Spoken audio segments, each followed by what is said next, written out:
नमस्कार. मी हा MPSC related third video बनवत आहे. पहिल्या 2 व्हिडिओमध्ये मी माझी ओळख करून दिलेली आहे. त्यामुळं आपण डायरेक्ट या व्हिडिओच्या अजेंडावर येऊ. मी 2 क्वेश्चन चूज केलेले आहेत. UPSC CSE 2024च्या GS1 मधले. एक 10 मार्कर आहे, एक 15 मार्कर. आपण त्याचं फ्रेमवर्क तयार करणार आहे आणि इथं आन्सर कसं बेस्ट पद्धतीने लिहिता येईल हे आपण डिस्कस करणार आहे. तर मी सुरुवातीला सांगू इच्छितो की माझा 2024चा GS1 चा स्कोर हा 96 आहे आणि तुम्ही जर सिलेक्ट झालेल्या मुलांची लिस्ट पाहाल तर त्यांचा GS चा स्कोर हा 90 to 105 या दरम्यान आहे. त्यामुळे हा स्कोर चांगलाच आहे. GS1 मध्ये हिस्ट्री आहे, जिओग्राफी आहे, इंडियन सोसायटी आहे.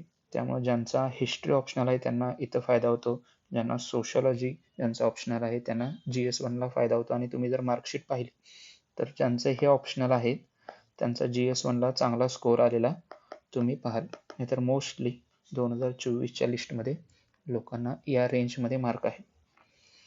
त्याच्या पहिला आन्सर लिहिण्यापूर्वी काही बेसिक गोष्टी सांगायच्या आहेत की हे जे क्वेश्चन्स आहेत याचा मेन मुद्दा माझा हा नाही की तुम्हाला एक एक्झॅक्ट आन्सर सांगायचा आहे, कारण तुम्ही गुगल केलं किंवा ChatGPT केलं तर तुम्हाला याचं मटेरियल मिळून जाईल.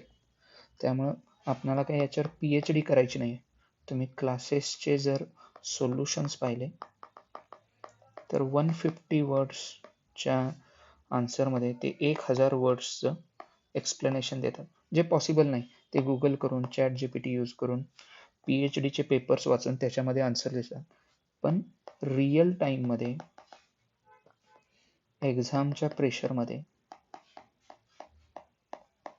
टाइम प्रेशरमध्ये तुम्ही कसं उत्तर लिहिता हे महत्त्वाचं आहे. सगळे क्लासेस हे तुम्हाला प्रत्येक क्वेश्चन हा एक्स्ट्रा ऑर्डिनरी कसा लिहिता येईल हे सांगतील, पण ॲक्च्युअल एक्झाममध्ये बेसिकच आन्सर लिहायचे आहेत आणि त्याच्यामध्ये काही व्हॅल्यू ॲडिशन करायचे आहे.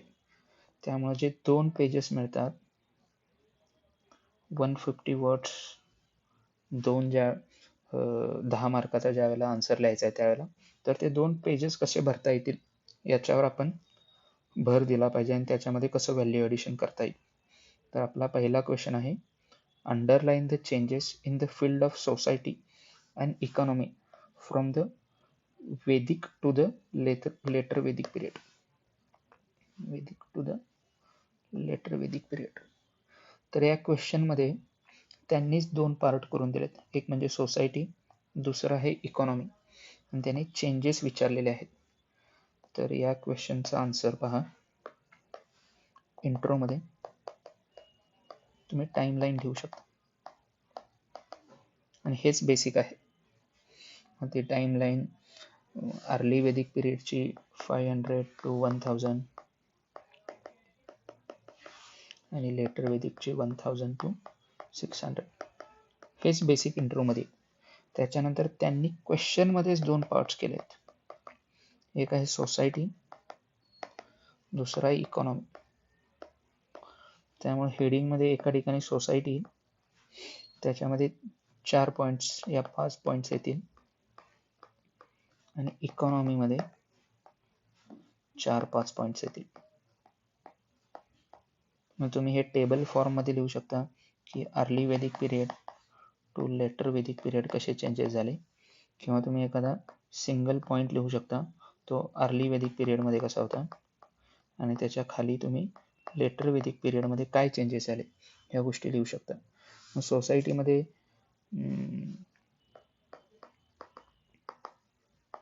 फॅमिली, स्टेटस ऑफ वुमेन, वर्ण, कास्ट या गोष्टी येतील. इकॉनॉमी मध्ये ऑक्युपेशन, लँड ओनरशिप, टॅक्सेशन,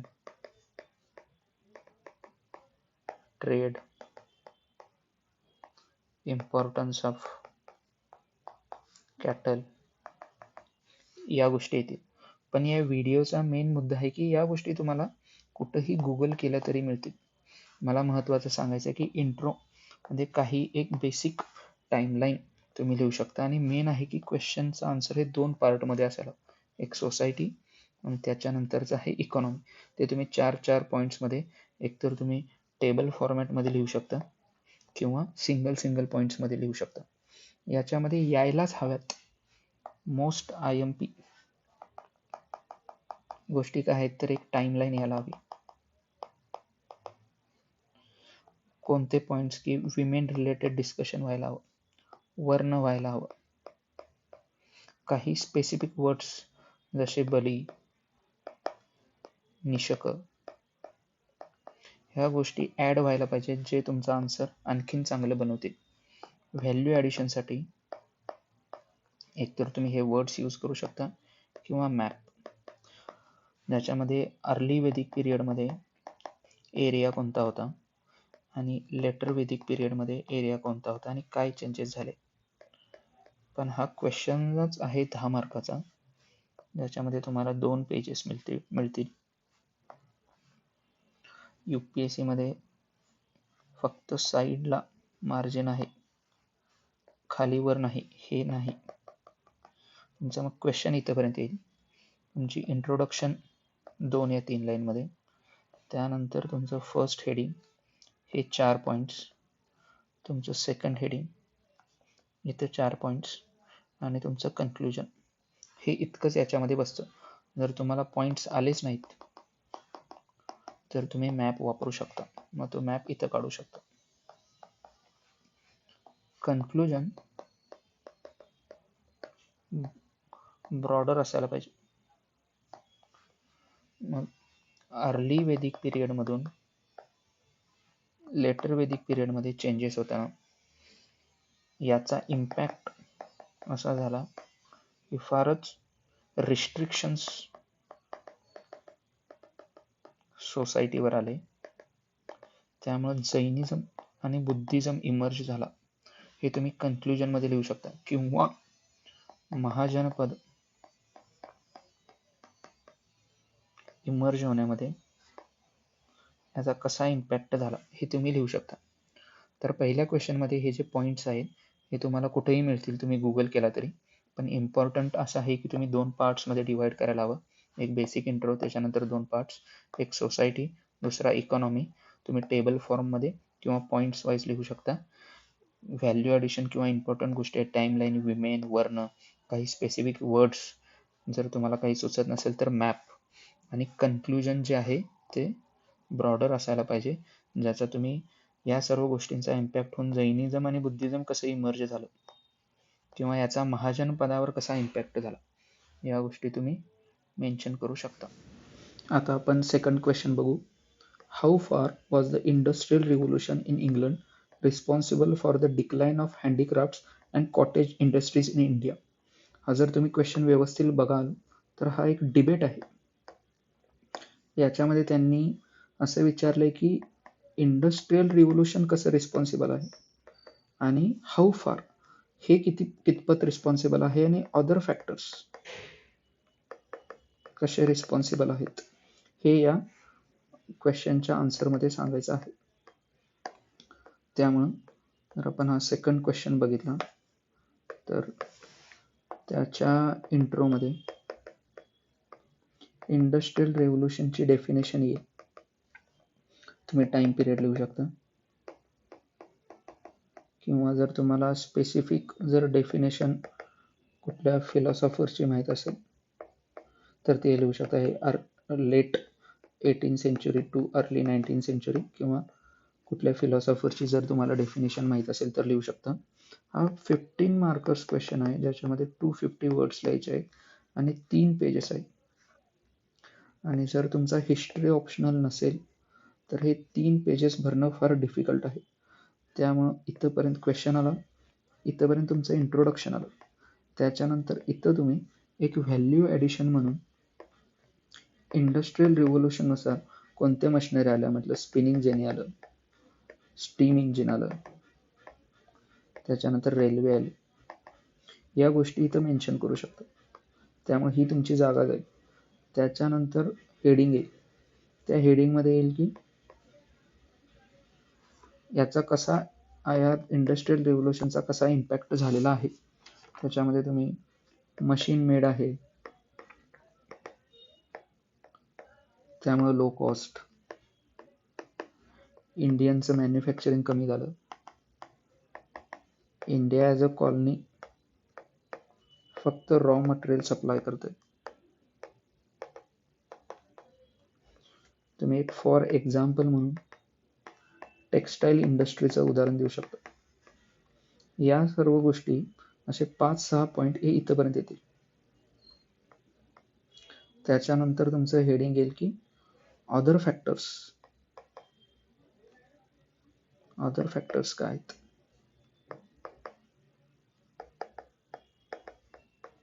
ज्याच्यामध्ये लोकल सपोर्ट कमी झाला,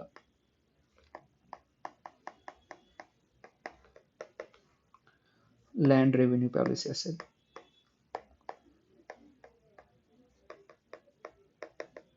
एज्युकेशनच नव्हतं,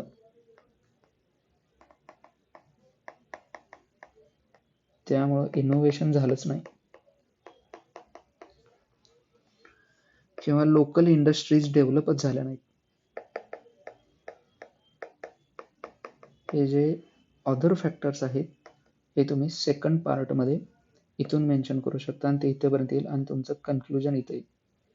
ज्याचा हिस्ट्री ऑप्शनल नाही त्याला हा क्वेश्चन टॅकल करणं फार अवघड आहे. मग तुम्ही हे अशा काही गोष्टी वापरू शकता की इंडस्ट्रियल रिव्होल्यूशनमध्ये कोणकोणत्या नवीन गोष्टी आल्या, किंवा तुम्ही एखादा मॅप काढू शकता, किंवा तुम्ही ते व्हील काढू शकता की कोणते पॉईंट्स आहेत, काय इम्पॅक्ट झाला. पण या दोन्ही क्वेश्चनमध्ये मला जे महत्त्वाचं सांगायचं आहे की तुम्हाला स्ट्रक्चरिंग जमलं पाहिजे. या क्वेश्चनमध्ये इंट्रोडक्शन नंतर काही व्हॅल्यू ॲडिशन नंतर 2 पार्ट्स, कारण हा क्वेश्चन ॲज अ डिबेट आहे की इंडस्ट्रियल रिव्होल्यूशन किती रिस्पॉन्सिबल आहे आणि अदर फॅक्टर्स. तुम्ही फक्त एकच बाजू मांडून चालणार नाही, तर तुम्हाला दोन्ही गोष्टी लिहायला हव्यात. आणि त्याच्यानंतर कन्क्लुजनमध्ये या IR मुळे जे ब्रिटनला फंडिंग झालं त्याचा इम्पॅक्ट झाला की इंडस्ट्रियल रिव्होल्यूशन त्यांच्यामध्ये वाढलं, किंवा याचा इम्पॅक्ट इंडियाच्या फ्रीडम मुवमेंटवर कसा झाला. इकॉनॉमिक हार्डशिप हा इम्पॉर्टंट मुद्दा होता फ्रीडम मुवमेंटसाठी. त्यामुळे कन्क्लुजन हे ब्रॉडर असायला हवं. तर मला या दोन्ही क्वेश्चनमध्ये तुम्हाला एक्झॅक्टली की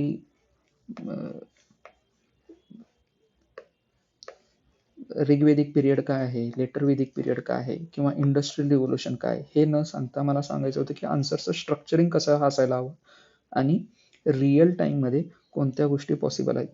तर इंट्रोमध्ये एखादी बेसिक टाईमलाईन किंवा बेसिक डेफिनेशन त्यांनी जर स्वतःहून 2 पार्ट्स विचारले असले, इथं जसं सोसायटी आणि इकॉनॉमी विचारलं आहे, तर ते 2 पार्ट्समध्ये डिवाइड असायला हवं.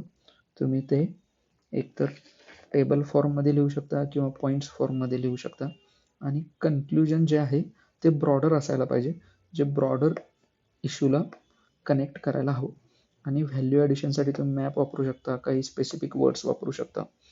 या गोष्टी यायला हव्यात. सेकंड क्वेश्चनमध्ये सुद्धा 15 मार्कर्स आहेत, त्यामुळे तुला एक्स्ट्रा काही गोष्टी वापरायलाच हव्यात जे 3 पेजेस भरण्यामध्ये तुम्हाला हेल्पफुल असतील. ह्या काही इम्पॉर्टंट गोष्टी आणि रिअल टाईममध्ये हे इतकंच पॉसिबल आहे, कारण GS जनरल स्टडीज आहे, त्यामुळे बेसिकच आन्सर ते एक्सपेक्ट करतात आणि रिअल टाईममध्ये हेच पॉसिबल आहे. पण तुम्ही क्लासेसचे जर सोल्युशन्स पाहिले तर त्याने एक्स्ट्रा ऑर्डिनरी गोष्टी दिल्या आहेत. तर हेच फक्त क्लिअर करण्यासाठी मला सांगायचं होतं की बेसिकच आन्सर लिहायचं आहे आणि त्याच्यामध्ये कोणकोणत्या गोष्टी आपण इन्क्लूड करायला हव्यात. जसजसा तुमचा अभ्यास वाढत जाईल तसतशा व्हॅल्यू ॲडिशन हे वाढत जाईल, इन्क्रीज होत जाईल. मग त्याच्यामध्ये फॅक्ट्स, डायग्रॅम, कोट्स ह्या गोष्टी वाढत जातील. थँक्यू.